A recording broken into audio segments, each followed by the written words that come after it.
Guys, welcome to my channel chemistry level में आपका बहुत बहुत स्वागत है। तो हम पढ़ चुके थे मेटल कार्बोनिल के बारे में। मेटल कार्बोनिल में हम स्टडी कर चुके थे कि कैसे बैक पाइप बॉन्डिंग अगर ज़्यादा हो तो MC बॉन्ड स्ट्रॉन्ग होता है या वीक होता है, CO बॉन्ड का क्या डिस्टेंस कम होता है या ज़्यादा होता है। तो देखो, हम ये पढ़ चुके थे मेटल के पास एक लोन पेयर होता है, मेटल के पास एक वैकेंट ऑर्बिटल होता है। कार्बोनिल का हम पढ़ चुके हैं, कार्बोनिल के पास क्या होता है, एक लोन पेयर होता है। वो क्या करते हैं, इसको डोनेट कर देते हैं उसके वैकेंट ऑर्बिटल में, ठीक है। और मेटल के पास जो लोन पेयर है वो क्या शो करते हैं, बैक पाई बॉन्डिंग। वो क्या शो करते हैं, बैक पाई बॉन्डिंग, क्योंकि यहाँ पर क्या है, वैकेंट ऑर्बिटल है, यहाँ पे पाई स्टार ऑर्बिटल है, तो ये बैक पाई बॉन्डिंग दिखा रहा है। क्या दिखा रहा है, बैक पाई बॉन्डिंग। ये हम पढ़ चुके हैं।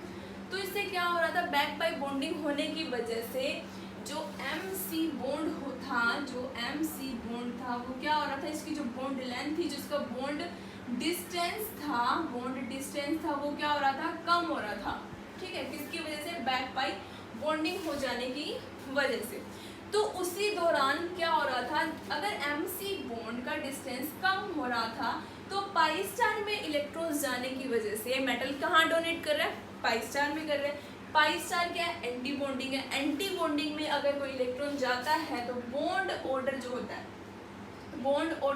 है वो क्या हो जाता है, डिक्रीज हो जाता है, कम हो जाता है, ठीक है। तो बॉन्ड ऑर्डर अगर कम होगा तो बॉन्ड लेंथ ऑब्वियसली क्या हो जाएगी, इंक्रीज हो जाएगी, ठीक है। तो यहाँ पर CO की बॉन्ड लेंथ क्या होगी, डिक्रीज, किसकी वजह से, बैक पाई बॉन्डिंग हो जाने की वजह से।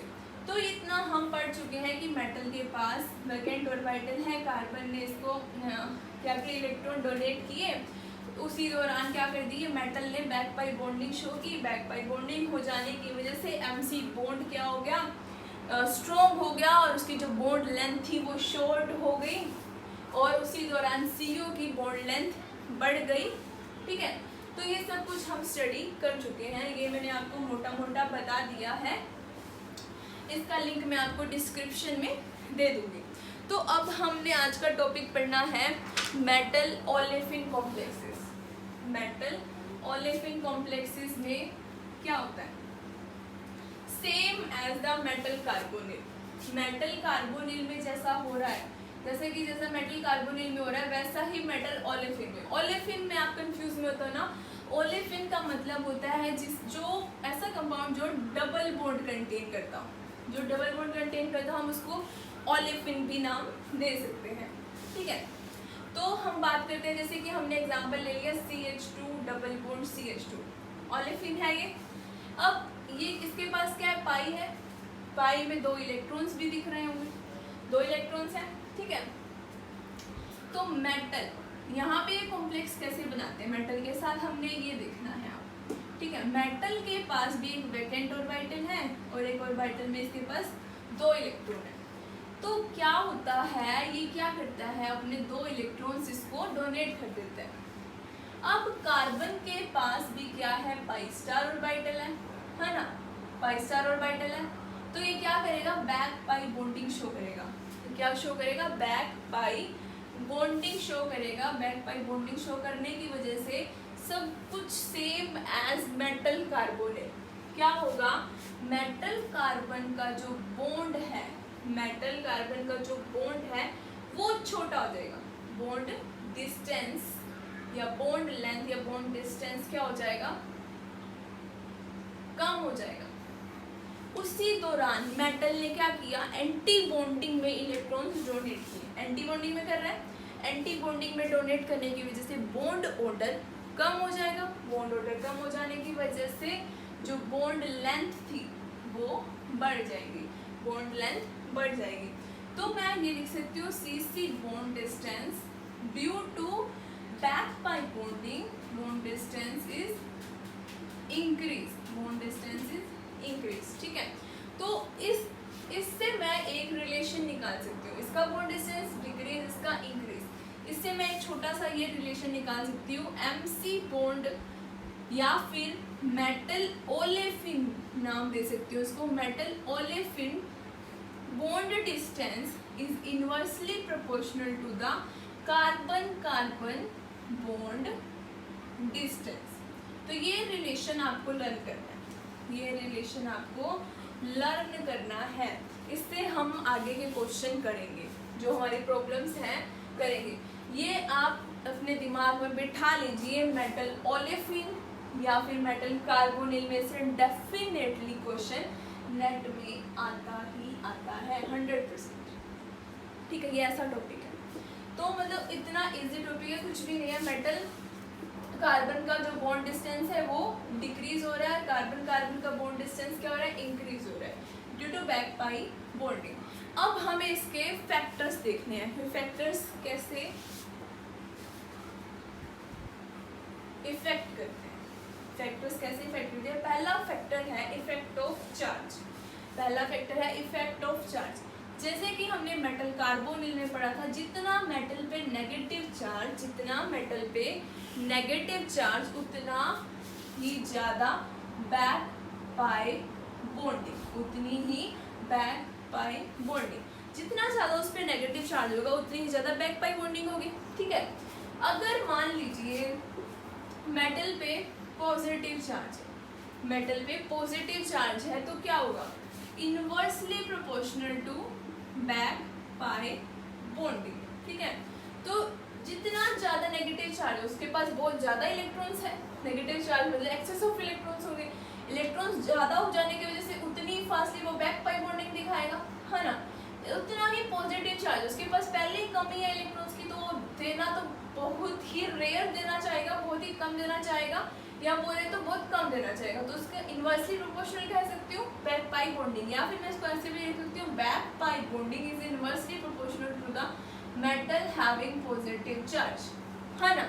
लिख सकती हूँ नेगेटिव और ये पॉजिटिव चार्ज। या फिर मैं अगर ऑर्डर लिखना चाहूँ तो मैं ये लिख सकती हूँ मेटल जिस पे नेगेटिव चार्ज है उसकी बैक पाई बॉन्डिंग सबसे ज़्यादा होगी, मेटल जिस पे कोई भी चार्ज नहीं है, फिर सबसे लास्ट में ऐसा मेटल जिस पे पॉजिटिव चार्ज है।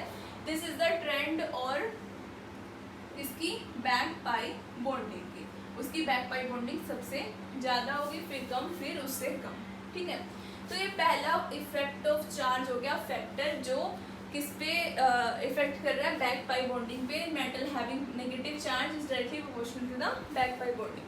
तो इसके बाद तो हम ऑब्वियसली इजीली कर सकते हैं, जितनी ज़्यादा बैक पाई बॉन्डिंग हो रही है, मेटल ओलेफिन का जो बॉन्ड डिस्टेंस है और कार्बन कार्बन का बॉन्ड डिस्टेंस है कम ज़्यादा हो रहा है, वो हम लोग पढ़ चुके हैं।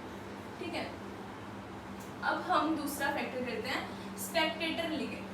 जितना ज़्यादा मेटल के साथ जो लिगेंड अटैच है, अगर वो उसकी डोनर एबिलिटी स्पेक्टेटर लिगेंड की, स्पेक्टेटर लिगेंड की डोनर एबिलिटी क्या है, डोनर एबिलिटी जितनी ज़्यादा उतनी ही बैक पाई बॉन्डिंग ज़्यादा, जितनी डोनर एबिलिटी ज़्यादा उतनी बैक पाई बॉन्डिंग ज़्यादा। तो ये हमारा दूसरा फैक्टर हो गया जो इफेक्ट करता है बैक पाई बॉन्डिंग को। स्पेक्टेटर लिगेंड की डोनर एबिलिटी जितनी ज़्यादा उतनी बैक पाई बॉन्डिंग ज़्यादा। बैक पाई बॉन्डिंग ज़्यादा मतलब बैक पाई बॉन्डिंग ज़्यादा तो मेटल कार्बन बॉन्ड डिस्टेंस उतना कम और सीसी बॉन्ड डिस्टेंस उतना ही ज़्यादा। ठीक है, तो ऐसे करना है। तीसरा फैक्टर कहता है जो ओलेफिन है, अगर उसके साथ जो सब्स्टिट्यूएंट लगे हैं, जैसे कि मान लीजिए मैंने एक एच ले रखा है, दूसरा ओलेफिन ले रखा है मैंने साइनाइड,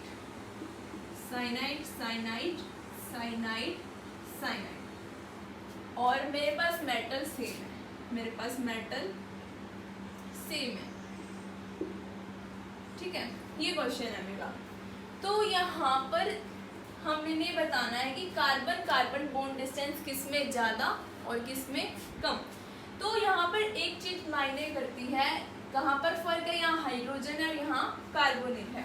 तो यहाँ पर सेम वही, ये भी डोनेट कर रहे हैं, ये भी डोनेट कर रहे हैं, है ना।